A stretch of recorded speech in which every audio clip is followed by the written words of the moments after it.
were friends first because, who wouldn't want to be friends with JD? We were friends first because, who wouldn't want to be friends with JD? As JD Vance tries to pretend his life is picture perfect in public, his marriage appears to be falling apart behind the scenes. And the Vice President and his wife, Usha, barely seem capable of hiding how much they loathe each other at this point. That is according to a bombshell new report from Salon titled "Divorce Him Already, Usha," that details tons of minor and major red flags in the pair's relationship. You have things as recent as an interview Usha gave with Meghan McCain last month that viewers say felt like a 1-hour hostage video, to a viral incident that happened around the same time where JD Vance was reportedly caught yelling at his wife at dinner, and even disturbing red flags brought up as early as when the two first met at Yale University. Tons to unpack here, so let's dive right in, and this didn't just pop up overnight. Back in April, you had this article pop up: "We can't just ignore the glaring red flags in JD and Usha Vance's marriage." They mentioned the fact that JD and Usha represent two totally different Americas.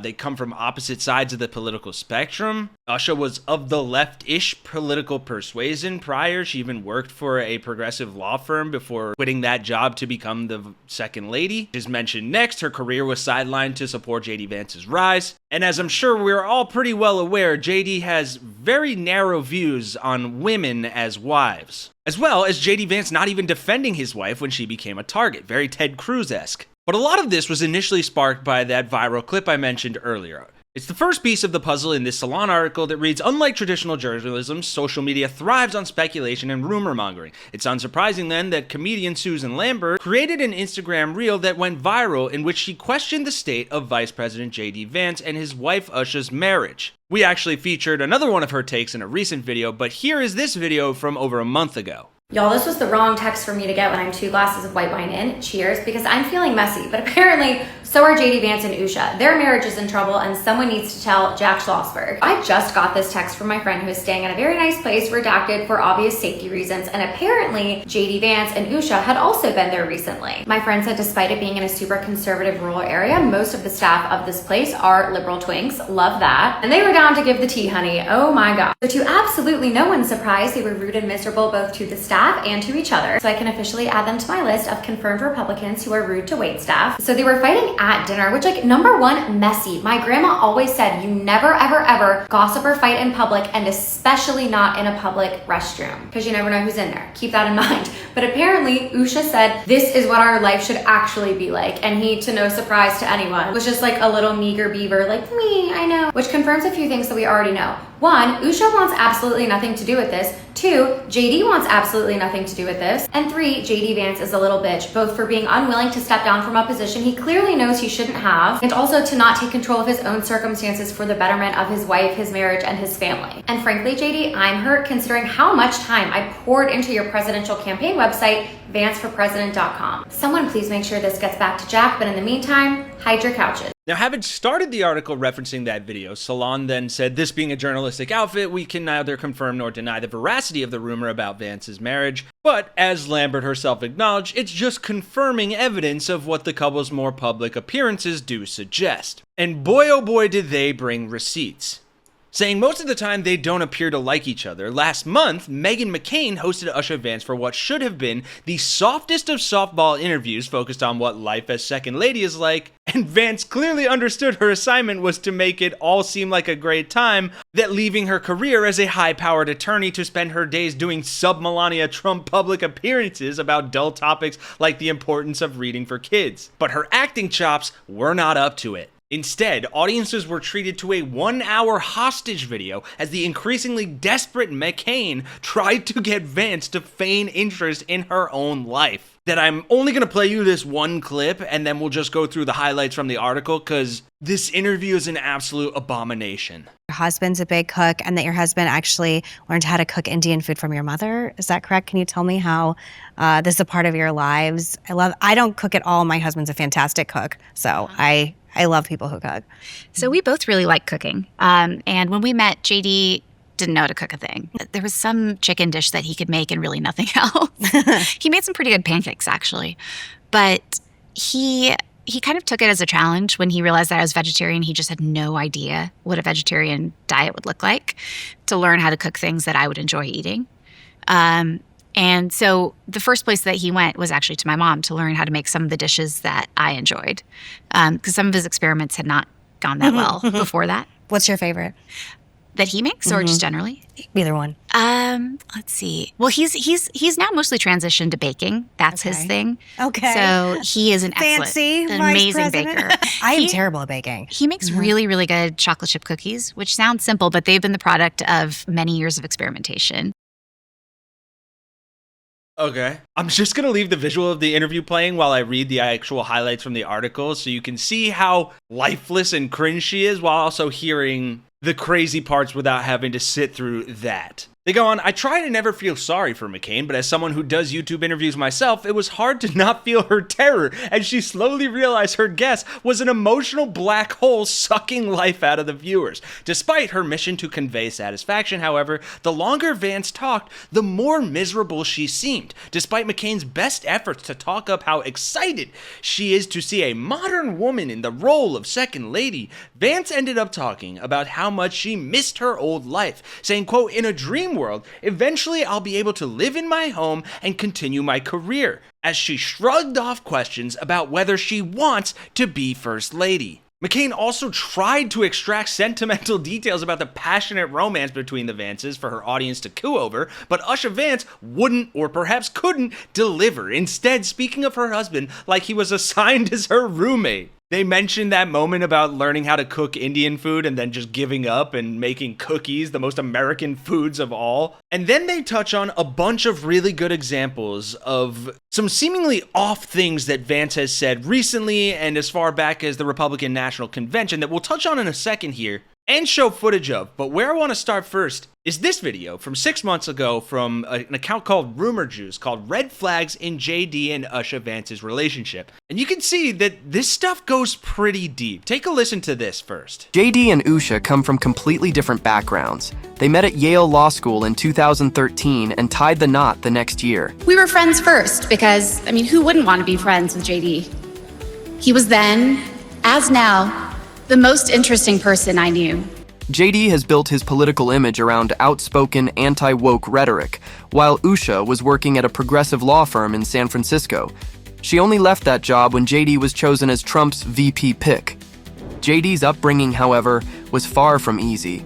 He grew up in the Rust Belt of Ohio, in a home that was anything but stable. Raised mostly by his grandmother, JD had to navigate life with a mother who struggled with substance abuse. On the flip side, Usha had a very different upbringing. She was raised in a loving Hindu household, surrounded by a strong sense of tradition and family. I grew up in San Diego, in a middle-class community, with two loving parents, both immigrants from India.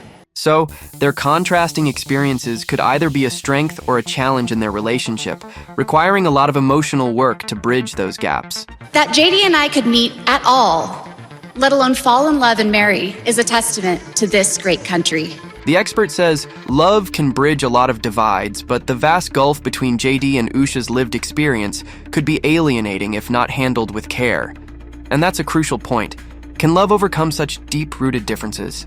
Speaking of deep-rooted issues, JD's childhood trauma might be another challenge for their marriage. Conflict resolution is key to any healthy relationship, and JD's background seems to have left some emotional scars.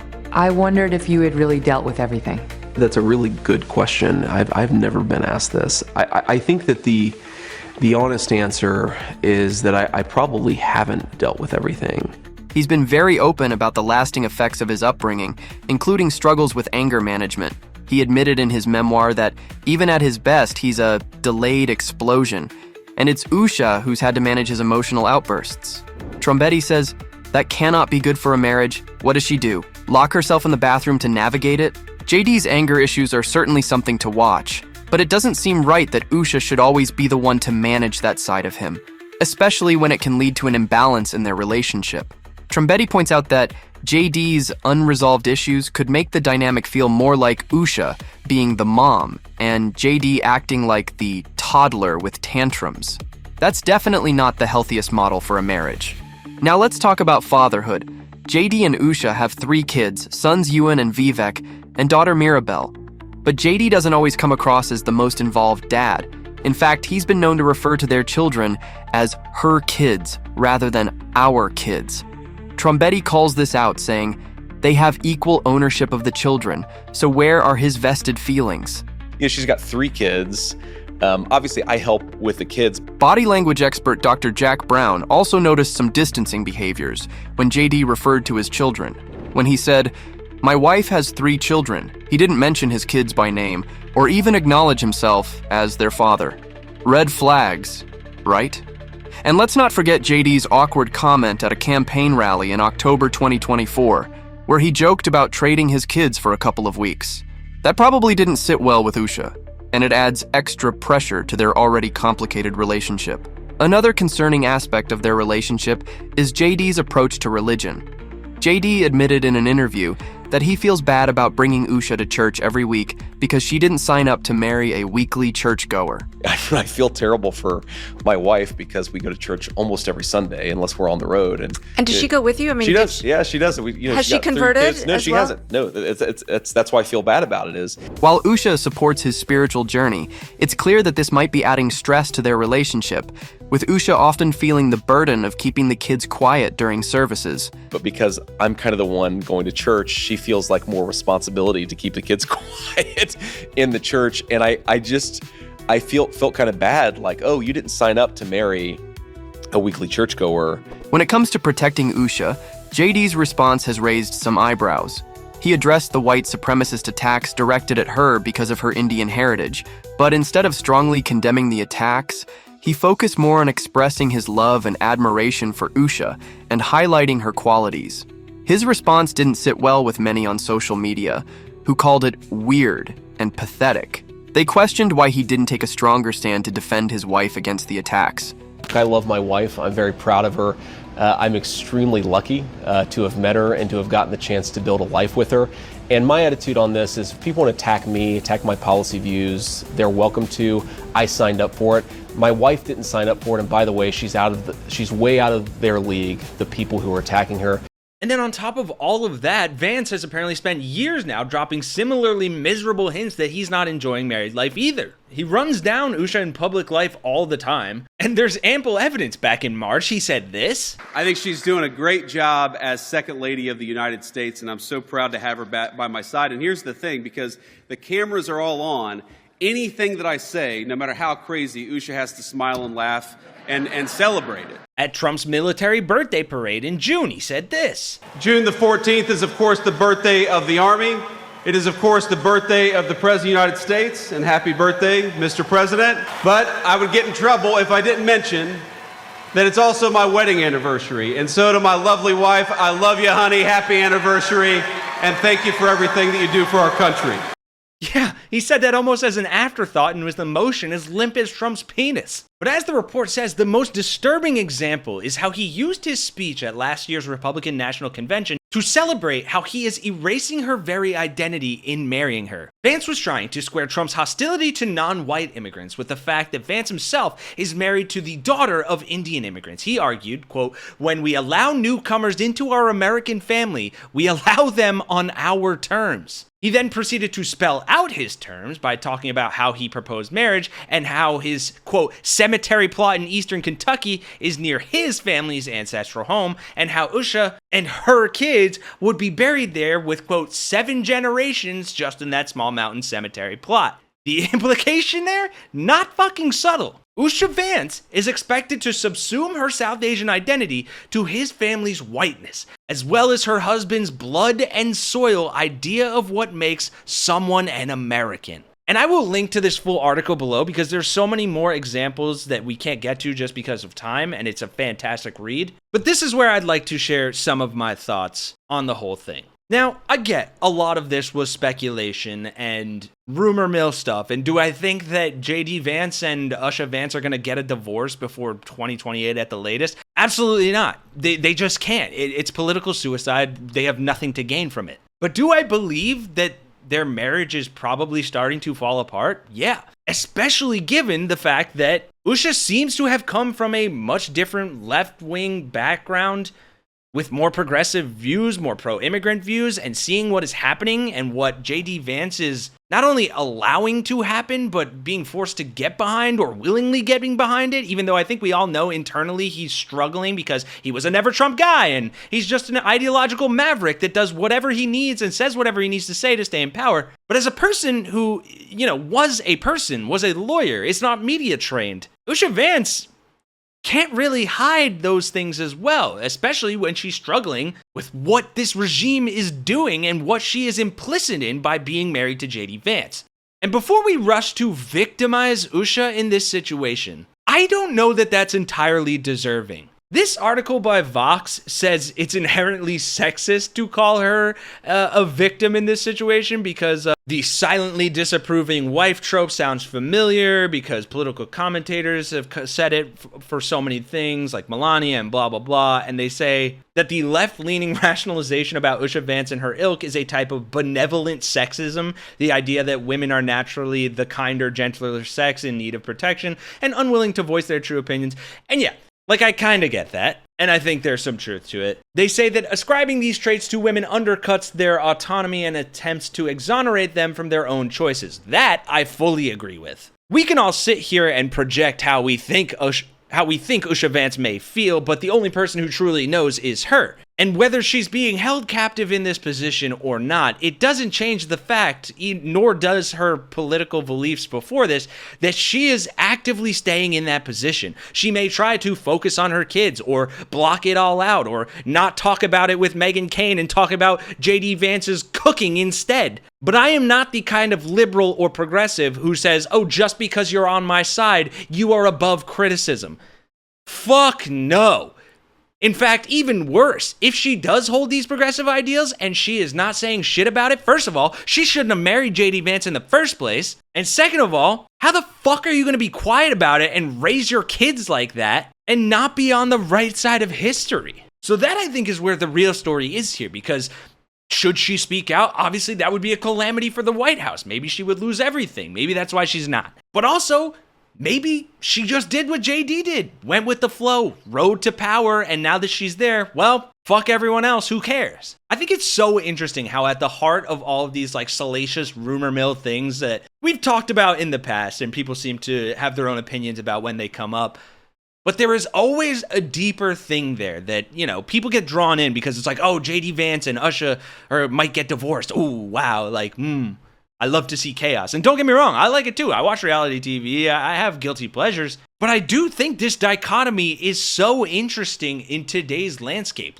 How do you deal with family members or loved ones or people you thought were your friends or people you thought were close that now have very different ideological views from you? And especially now that is so prevalent and has such a direct impact on all of our lives. So yeah, maybe I got a little too philosophical and off in the clouds here at the end, but I am very curious to hear all of your thoughts. If you made it this far, I know this was a long video, so thank you for watching. I thought this was incredibly important and worth really diving into, so that we could cut through all the bullshit and the people being like, oh, I saw this is a rumor, and actually see what's going on here. And I do think it is worth looking into. This is stuff that's happened. This is our politics and our second lady and vice president. But yeah, that is the story for now. We will update you if anything happens. Obviously, you'll know if they get a divorce.